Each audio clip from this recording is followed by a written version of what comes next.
ka raha ohatra ianao afaka mampiakatra ny ero amin'ny fiainanao amin'ny fianarana ny fomba firesana tsara, iza moa tsy tianao an'izany? Firy aminareo tsy tianao an'izany fa raha fantatrareo hoe afaka mampiakatra ny ero amin'ny fiainanao ianao amin'ny fianarana fomba firesaka tsara, iza tsy tianao an'izany? Zao, androany aho miresaka aminareo ny fomba izay ahafahanareo mampakatra ny hafalianareo. Toy foana, zany hoe afaka mahazo hafaliana be nareo. Zao arivo zao.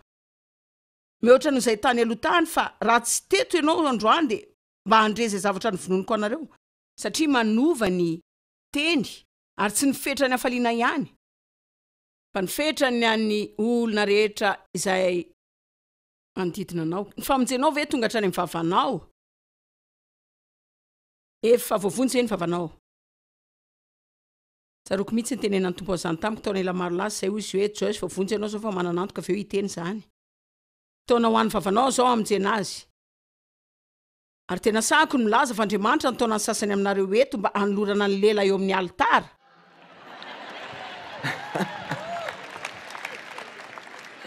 Ary fanapahan-kevitra raisitsika zany. Tsy afaka mameno lela ianao raha tsy ampian'Andriamanitra, fa tsy izy manao zavatra ho anao. Ary tsy hanao ninino zany koa ianao raha tsy mahalala ny mahasarobidy ny herin'ny teny. Ny teny dia fitoerana kely ary mitahiry izy na zany hery famoronana na hery famotehana. Manana vera eto ambony eto ary afaka manisy zavatra izay tiako atao anatiny ao, fa verako zany. Ny vavanao dia anao zany dia afaka ataonao anatiny ao daholo izay tianao atsofoka ao. Za zao manana rano madio amin'ny atsara androany zany. Eto ampitorinteny eto sady mangetahita koa eto fa mety afaka fenoko fotaka zany. Ka mila nanantsika antoka tsara fa manomboka matoky sika.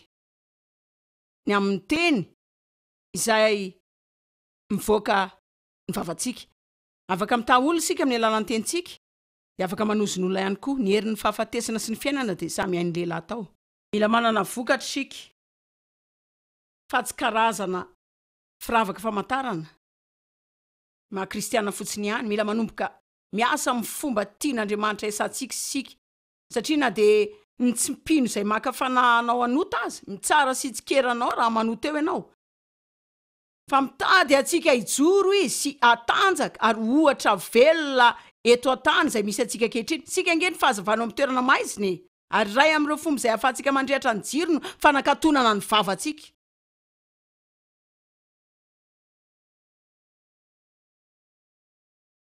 Farafaratsy ny ankatona zany mandra-piseho ny zavatra tsara indray.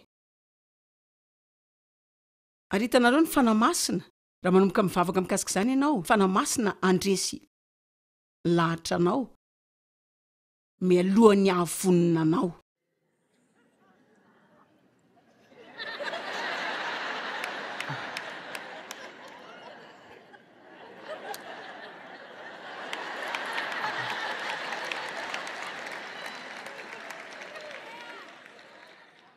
Hainareo ve izay nataoko hanampiandreseny izany tany am-piadoana taona maro tany aloha tany?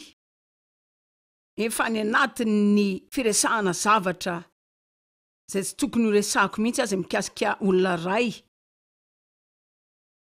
Dia teo any resy lahatra na tsy ary fandresen-dahatra. Zany hoe tena tsapako mihitsy tamin'izaho vao nanomboka fa mbola nitoy ihany aho.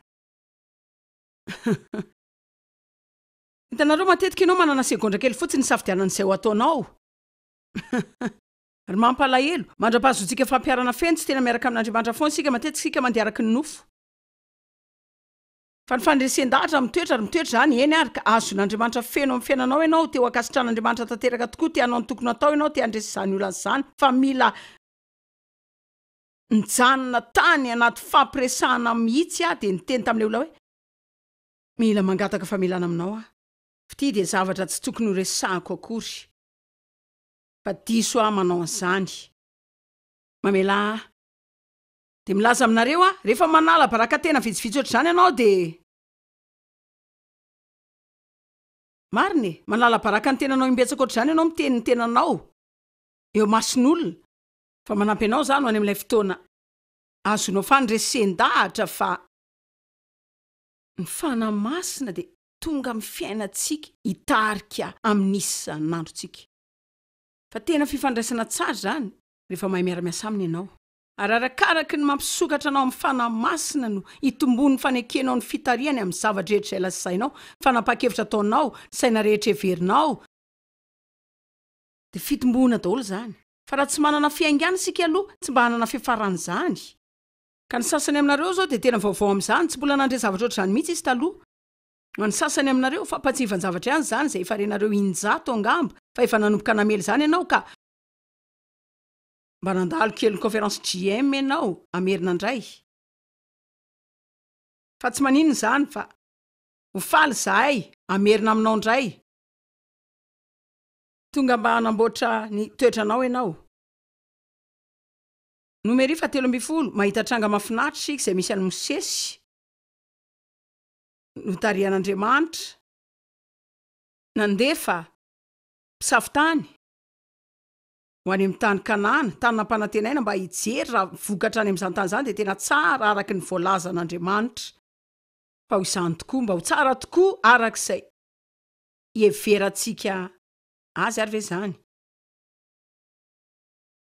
Ary efa niverina ry zareo 720 tonga tany amin'ny tany izay nandrano anay zahay ka tondra dronono sy tatitelo tokoa izy ary tony ny vokatra avy tany ary tena lehibe zany ka nilana bao antsiroana ny sapaom-boaloboka ray lehibe zany ary atao antsorokolona roa tena lehibe zany.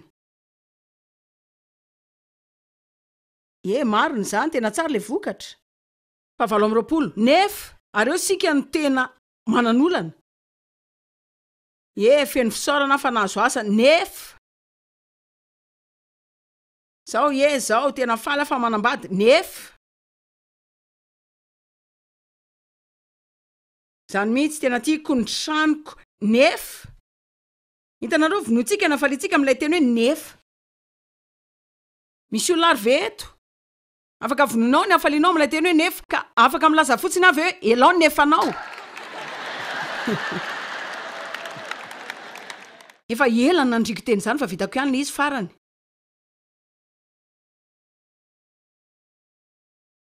Afaka mandeha lavitra zao fa tsy ataoko. Fa elao fotsiny le hoe nefa.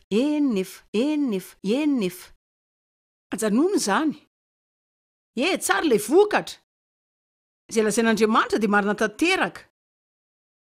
Kanefa kosa mahery ny olona izay monina eo amin'ny tany ary ny tanàna dia manda sady lehibe dia lehibe ary koa nahita niteraky ny anakita teo zahay.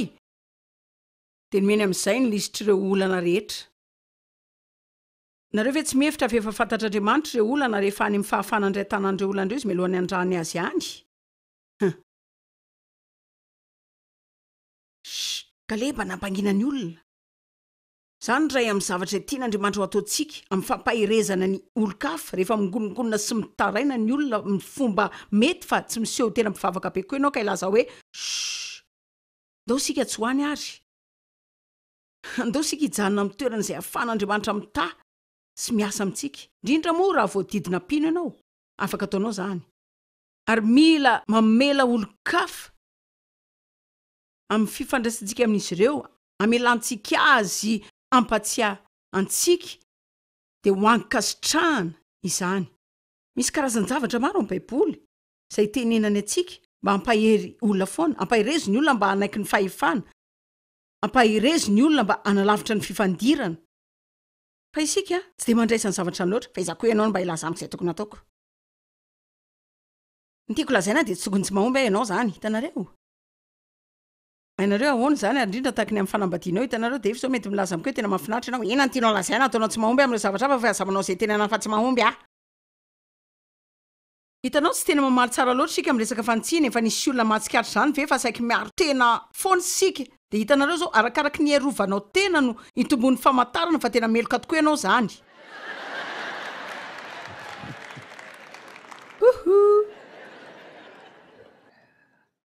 Hoy Kaleba hoe 730.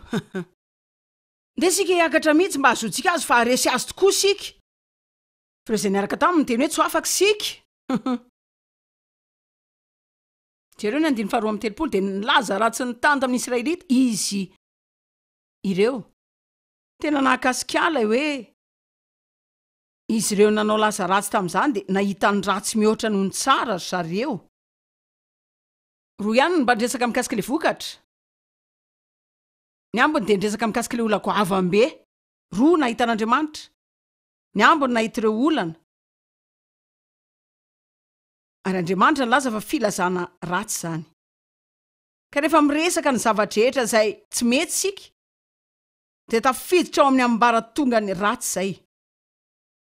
Arovy ny lelanao amin'ny ratsy, dia ny molotra ao amin'ny fitaka, raha te hampitombo ny hafalianao ianao. Firy aminareo no mino miaraka amiko fa raha miresaka mikasika zavatra mahafaly ianao, dia atsiaro faly kokoa amin'izany hatrany.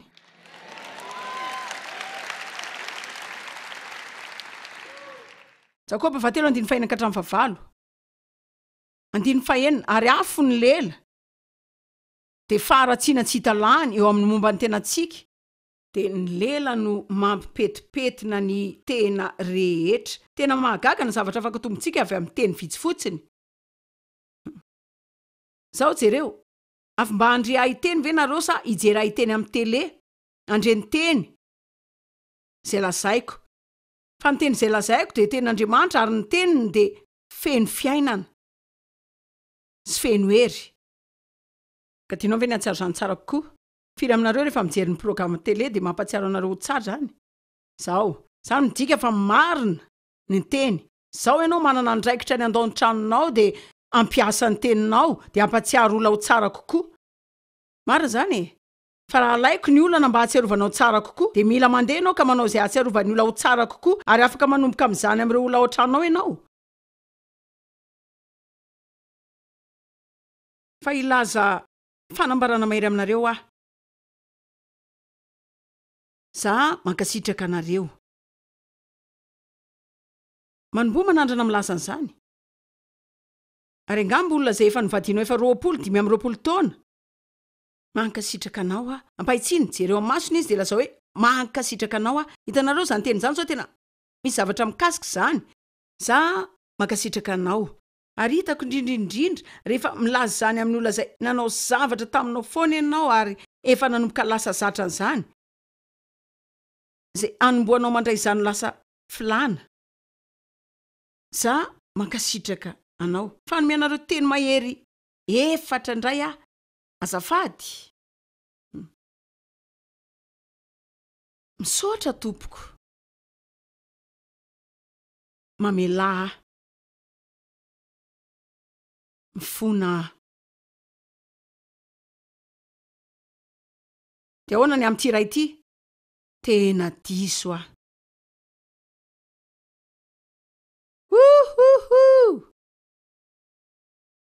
Mba hitanareo ve nisan'ny ady afaka elanareo amin'ny fitenenana fotsiny hoe tena diso aho? Teny kely telo.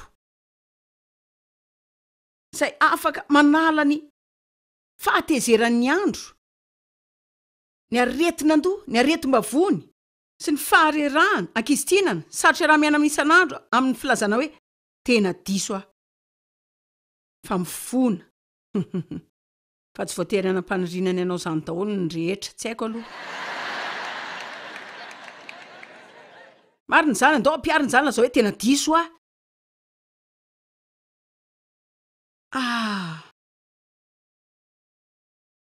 Efa nampiatra ve ianao Dave satria te haheno zany koa.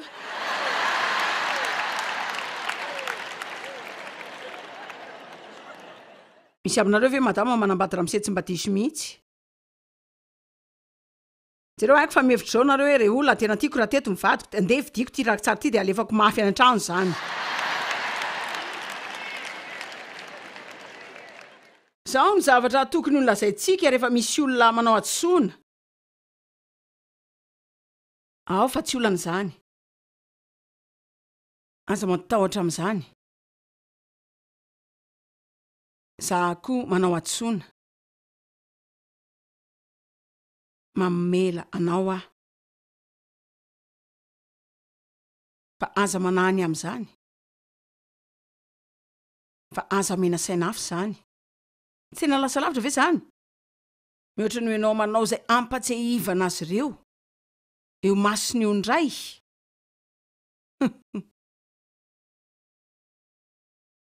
Ianao zany tsy mahay ninina mihitsy. Efa nolazaiko anao izay nilaiko fa manina raha natao fotsiny zany. Inoko fa tianareo zany afatrandra amin'ny andro any zany.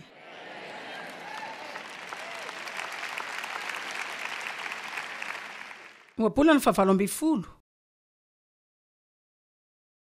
andiny faharoapolo.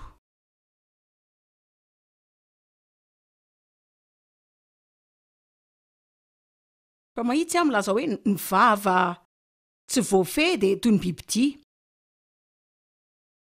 Ny Baiboly milaza fa toy ny bibidia zany zay tsy afaka nofilana akory. Tsisy olona mahafeny lela, zany ho latsika an'Andriamanitra. Kana de misaina sy anaiky anao zany aza ianao. De mbola hitan'ny vavanao zay nidry zavatra indrindra rehefa voadidin'olon-kafa zay manao zany ianao. Sika rehetra mahay misafidy namana zay tena mahay miresaka tsara daholo. Amen. Tsara manana olona 10 eo angamba zay miara-manaiky amiko. Firy aminareo no mandany andro miaraka amin'ny olona mpifosa sy mpitsikera de avy eo manandreny karazan'ireny. Jereo, hitanareo zany? Jereo io, zao, tadavana manafa. Za nanambady ny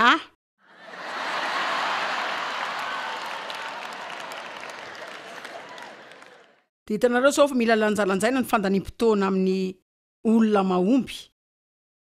Iazonanao amin'ny fananganana. De avy eo mila mivavaka ianao, milaza hoe za hivavaka ao anao. Mba hivan'ny toetranao, ao an-tranonao, sady mivavaka no miteny. Andiny faharoapolo, ny vokatry ny vavan'ny olona no mahavoky soa azy. Ny vokatry ny avoakan'ny olona no mahavoky azy, na zany tsara, na mety ratsy. Ny asa rehetra de toy ny voka, mitondra karazana vokatra zany na fijinjany amin'ny fiainatsika. Fa tsy ho amin'ity hafatra ity zany fa hitanareo ihany zany amin'ireo sasany hafa. Afaka mamparary ny tenanao ianao. Aretina ara-batana avy amin'ny teny diso. Ary afaka mamoaka fanasitranana amin'ny fiainanao koa ianao avy amin'ny teny tsara.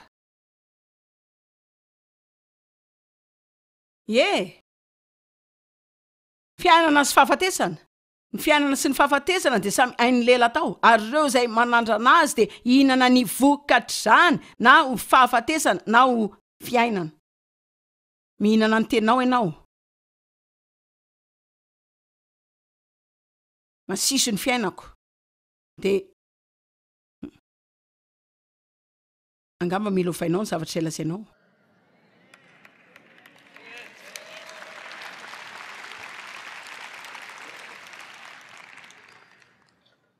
Afaka mampiakatra ny hafalianao ianao sy ny hafalian'ny olona rehetra manodidina anao amin'ny alalan'ny teny tsara.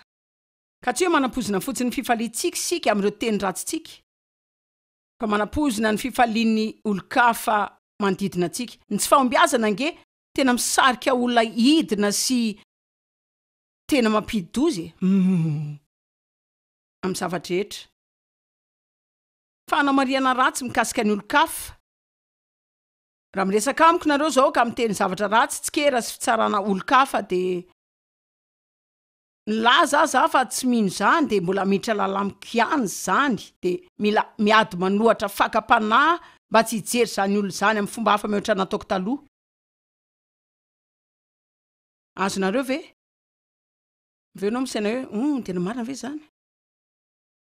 Marina ny Baiboly milaza fa ny teny mpifosafosa de latsaka lalany anatin'ny ololany. Ary afaka manao fanimbana ao amin'ny obolana faina amby 10 andiny 12.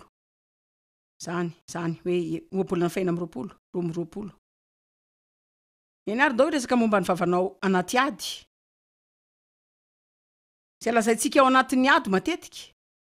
Mamaritra zay rehetra ho azontsika any amin'ny ho avy. Fomba firesaka ao anefitra ihany mamaritra ny alavan'ny fotoana zay ho laninao ao. Marina zany. Fomba firesantsika amin'ny ady sy fanenjehana ihany mamaritra ny alavan'ny faharetany zany. Reny ihany mamaritra ny alavan'ny zay ho faharetany eo.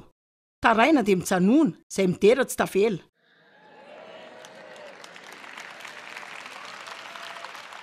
Fa ho ataontsika amin'ny afatry ny fikongononana zany.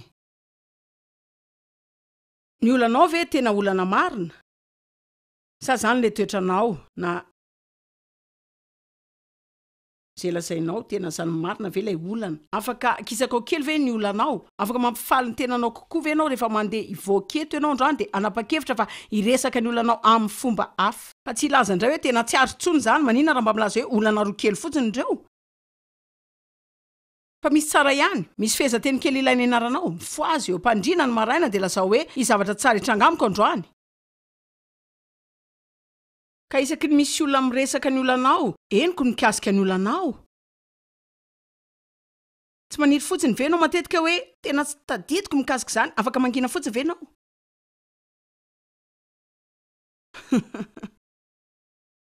tsy tena kalainao ve rehefa enao ihany manala ny olanao an-tsainao ny farany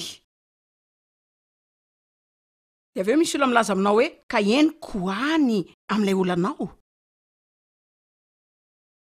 fandalo koa zany fa tsy teresaka mikasika zany zany ny zavatra tokony lazaina mankasitraka ny vavakao fa tsisy anto tokony iresako iny am'zany raha iresaka zany de vao maiky zany animba ndray ary za tsy te ho simby zany tazony ny fiadananao hoy Jesosy hoe to am'izao tontolo zao nahitanareo fahoriana de aveo ny meny tena valy ny ara-baiboly matoky Jesosy ady ataoko ahoana ny olako zany